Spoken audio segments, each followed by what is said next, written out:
So hello guys, my name is Vaibhav and in this video we will be studying class 12 computer science subject chapter 1, which is revision tour of Python. So in this particular video we will be having the revision of class 11th Python, which is our first chapter in 12th Python.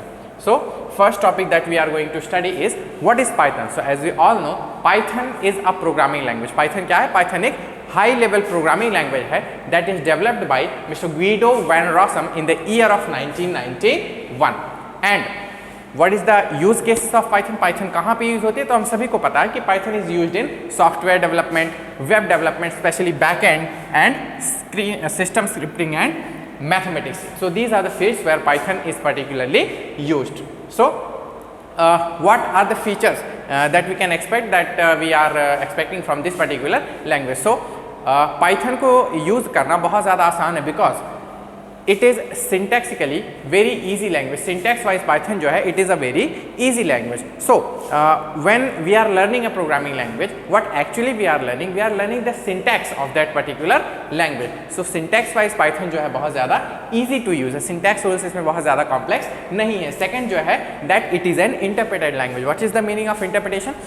Interpretation में क्या होता है कि हमारा जो code होता है that is executed line by line. तो एक लाइन एक टाइम पे एग्जीक्यूट होती है विच इज इन पाइथन.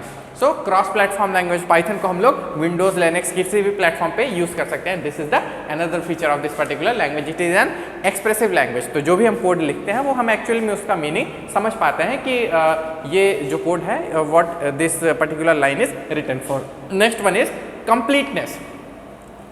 ये जो प्रोग्रामिंग लैंग्वेज है इसमें बहुत सारी लाइब्रेरीज आती हैं. तो सपोर्ट्स मल्टीपल लाइब्रेरीज. तो अलग अलग काम करने के लिए हम लोग मल्टीपल लाइब्रेरीज का यूज़ कर सकते हैं इस प्रोग्रामिंग लैंग्वेज के अंदर. नेक्स्ट है कि पाइथन जो है हमारा फ्री और ओपन सोर्स लैंग्वेज है. That means we do not need to pay anything for using this language. Next we will be understanding what are the limitations. क्या लिमिटेशंस है जो कि पाइथन के अंदर हम लोग को देखने के लिए मिलते हैं. तो कंपेरेटिवली अदर लैंग्वेज के कंपैरिजन में पाइथन के अंदर जो लाइब्रेरीज होती है वो कुछ कम लाइब्रेरीज होती हैं जो कि अदर लैंग्वेज के कंपैरिजन में हम लोग देख सकते हैं C++ या फिर जावा के कंपैरिजन में. अदर जो लिमिटेशन है पाइथन को एक थोड़ा सा स्लो लैंग्वेज माना जाता है in the comparison of C++ के कंपैरिजन में. हम लोग डायरेक्टली देख सकते हैं अपने आईडी में अपने कंप्यूटर सिस्टम के अंदर रन करके कि किसी भी टास्क को, जैसे अगर हम कोई टास्क कॉम्प्लेक्स टास्क परफॉर्म कर रहे हैं, ज़्यादा बड़ा लूप लगा लिया या कुछ और कर लिया, तो उस केस में जो पाइथन में हमारे कोड की रनिंग होगी वो थोड़ी सी स्लो हम लोगों को देखने के लिए मिलती है. नेक्स्ट है वीक ऑन टाइप बाइंडिंग. तो बाकी सभी लैंग्वेजेस के अंदर अगर हमने एक डेटा टाइप का वेरिएबल बना दिया है, उसके अंदर हम दूसरे डेटा टाइप, जैसे इंटीजर हमने कोई बनाया है वेरिएबल ए, अब ए के अंदर हम कोई स्ट्रिंग टाइप की वैल्यू को स्टोर नहीं कर सकते हैं. बट पाइथन के अंदर ऐसी कोई रिस्ट्रिक्शन नहीं है. इसीलिए इसको टाइप बाइंडिंग में थोड़ा सा वीक माना जाता है. Next will be understanding what are the working modes of Python. तो पाइथन में बेसिकली हमारे पास दो वर्किंग मोड्स होते हैं. पहला जो है interactive. What is the meaning of interactive? Suppose here sitting some student and I am asking what is your name and he is replying and then I will ask other question and then he will be replying. So this is called an interaction. ये क्या है? Interaction है. इसी तरीके से जब हम एक इंस्ट्रक्शन देते हैं और तुरंत हमको उसका आउटपुट मिलता है, ये जो टाइप ऑफ मोड है जब हम पाइथन को इस तरीके से यूज़ करते हैं तो इसको हम लोग बोलते हैं interactive mode. This is called interactive mode. इसका जो इंटरफेस है ये कुछ इस तरीके से दिखता है. यहाँ पे ये तीन बने होते हैं और इसके जस्ट बाद हम लोग जो कोड है वो लिखना स्टार्ट कर सकते हैं. तो this is interactive mode. Next जो है हमारा that is known as, interactive mode के अंदर एक और चीज़ है छोटी सी, that is known as ideally. Ideally क्या होता है? Ideally stand for integrated development learning environment. किसी भी लैंग्वेज को यूज़ करते समय हम उसको जो कोड है उसका वो एक आईडी के अंदर लिख रहे होते हैं. पाइथन के अंदर बाय डिफॉल्ट हम आइडियली डाउनलोड करते हैं पाइथन लैंग्वेज के साथ में. नेक्स्ट जो है हमारा विच इज़ स्क्रिप्ट मोड. तो जब भी हमको एक लाइन से ज़्यादा, बेसिकली सारे प्रोग्राम्स एक लाइन से ज़्यादा के होते हैं, तो हम सारे प्रोग्राम्स को कहाँ पे लिख रहे होते हैं? स्क्रिप्ट मोड के अंदर. जब हम आइडियली में होते हैं इन इंटरैक्टिव मोड, वहीं पे हम लोग न्यू फाइल क्रिएट करके और स्क्रिप्ट मोड में अपने कोड को लिख सकते हैं which is the part of our practical. So हम प्रैक्टिकल्स में देखेंगे. नेक्स्ट जो है हमारा डेटा हैंडलिंग, तो हम सभी को पता है कि सभी प्रोग्रामिंग लैंग्वेजेस में हम अलग अलग तरीके के डेटा को हैंडल करते हैं, जैसे कि हमारा नंबर्स हो गए या फिर अलग अलग टाइप के कैरेक्टर्स हो गए, स्ट्रिंग्स हो गए, तो इन सब तरीके के डेटा को हम लोग सभी प्रोग्रामिंग लैंग्वेजेस के अंदर हैंडल करते हैं। तो पाइथन के अंदर जो डेटा टाइप्स हैं वो कुछ इस तरीके से है। Data types defined as which type of value a variable can store, तो अलग अलग वेरिएबल्स जो है किस टाइप की वैल्यूज़ को स्टोर करते हैं उसको हम लोग बोलते हैं डेटा टाइप्स, यानी कि अलग अलग टाइप के वैल्यूज़।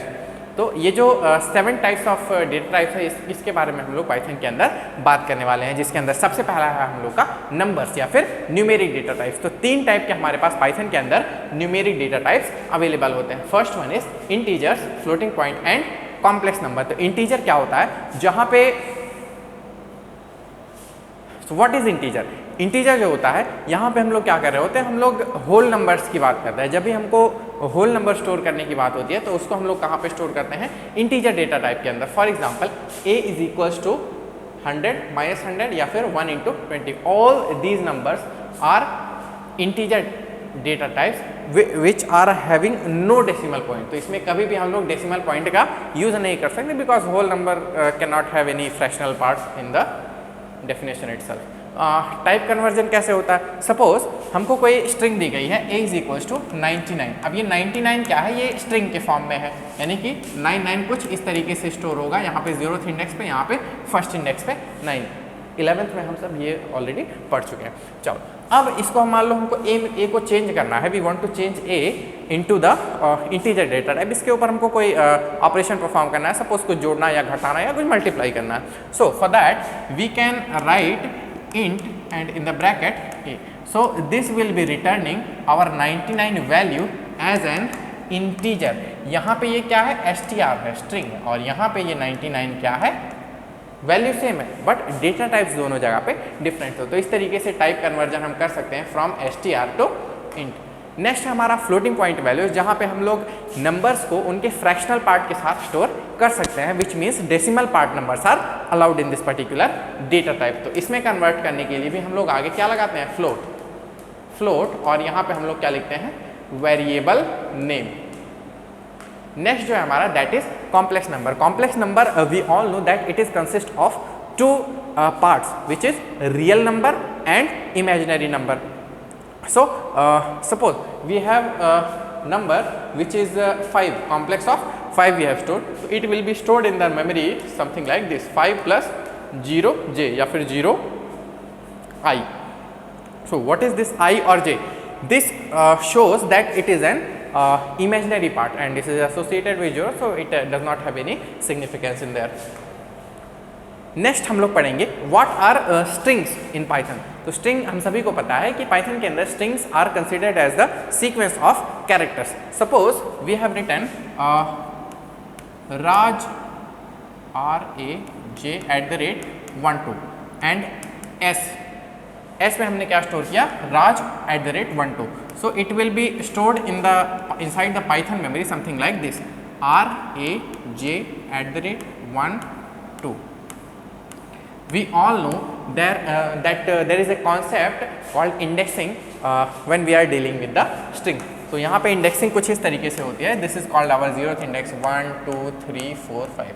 मान लो हम @ को एक्सेस करना चाहते हैं, s जो नाम की हमारी स्ट्रिंग है, इस स्ट्रिंग के अंदर हम @ को एक्सेस करना चाहते हैं, तो यहाँ पे हम लोग सिंपली लिख सकते हैं s और फिर स्क्वायर ब्रैकेट्स के अंदर हम इसका इंडेक्स नंबर दे देते हैं विच इज़ 3। इसकी वैल्यू क्या हो जाएगी हमारी @ तो कुछ इस तरीके से हम लोग इंडेक्सिंग को जो है समझ सकते हैं। अच्छा, इंडेक्सिंग जो हमारी फॉरवर्ड और बैकवर्ड दोनों होती है, -1 -2 एंड सो ऑन, इस तरीके से भी होती है।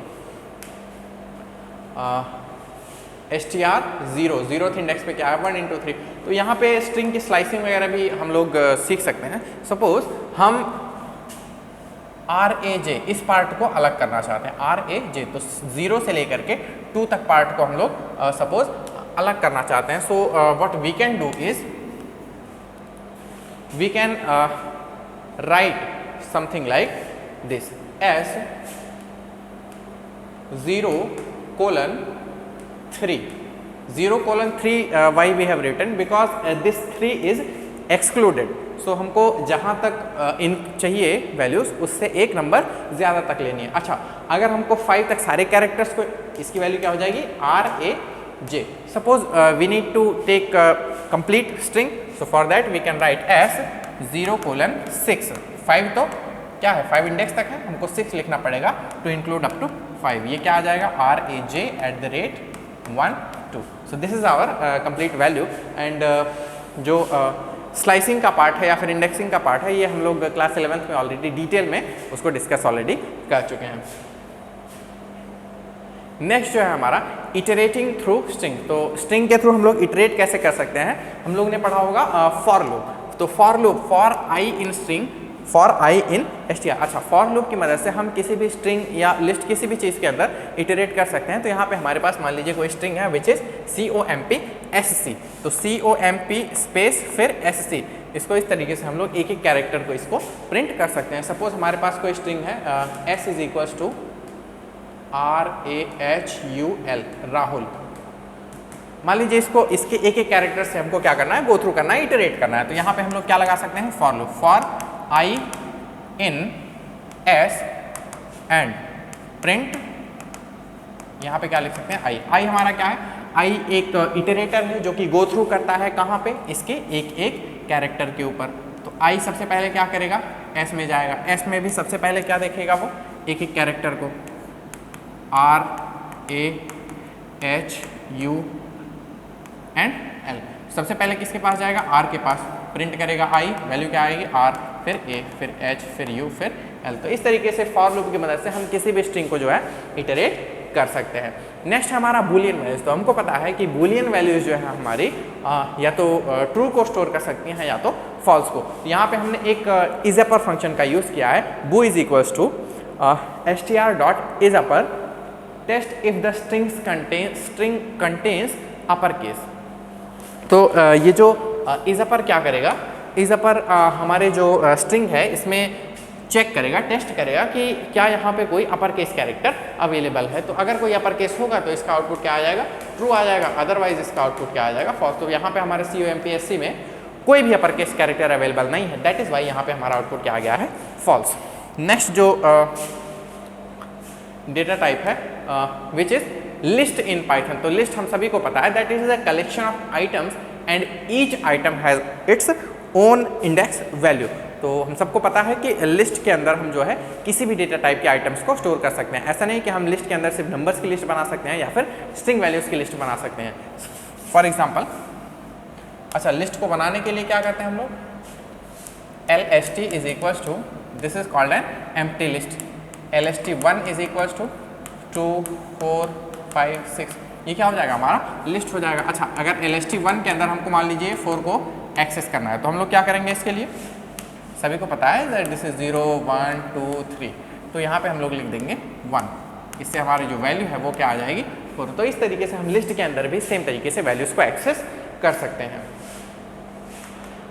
इसके बाद हमने पढ़ा है टपल. तो टपल सेम होते हैं लिस्ट की तरह से, बट टपल जो होते हैं ये इम्यूटेबल होते हैं. टपल्स के अंदर जो है हम लोग वैल्यूज़ को किसी भी तरीके से चेंज नहीं कर सकते हैं. अच्छा, इम्यूटेबल क्या होते हैं, इम्यूटेबल डेटा टाइप्स ऐसे होते हैं जिनको हम मेमोरी के अंदर जा करके उनके लोकेशन पे उनको चेंज नहीं कर सकते हैं. लिस्ट जो है हमारी म्यूटेबल होती है, लिस्ट के अंदर चेंजिंग परफॉर्म कर सकते हैं, बट टपल के अंदर हम लोग चेंजिंग परफॉर्म नहीं कर सकते हैं.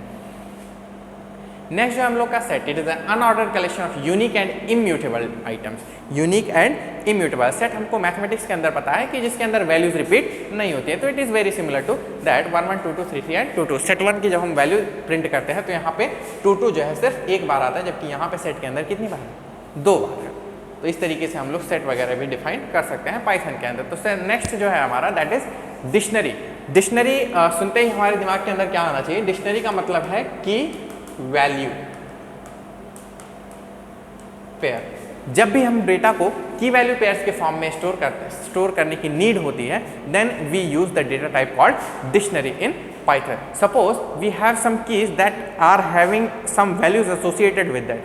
इसके लिए हम लोग क्या करते हैं, डिक्शनरी डेटा टाइप का यूज कर सकते हैं. यहाँ पे हम लोग देख सकते हैं एक सब्जेक्ट, क्लास, ये लोग क्या, ये सारी चीजें क्या है, ये है कीज. और ये जो SC और 11th है that is known as values. अच्छा, सिर्फ कीज और सिर्फ वैल्यूज को एक्सेस करने के लिए for example dict dot keys function की मदद से हम इसकी सारी कीज को एक्सेस कर सकते हैं, और डिक्ट डॉट वैल्यूज की मदद से हम इसकी सारी वैल्यूज को एक्सेस कर सकते हैं 1 by 1. It is also an mutable data type.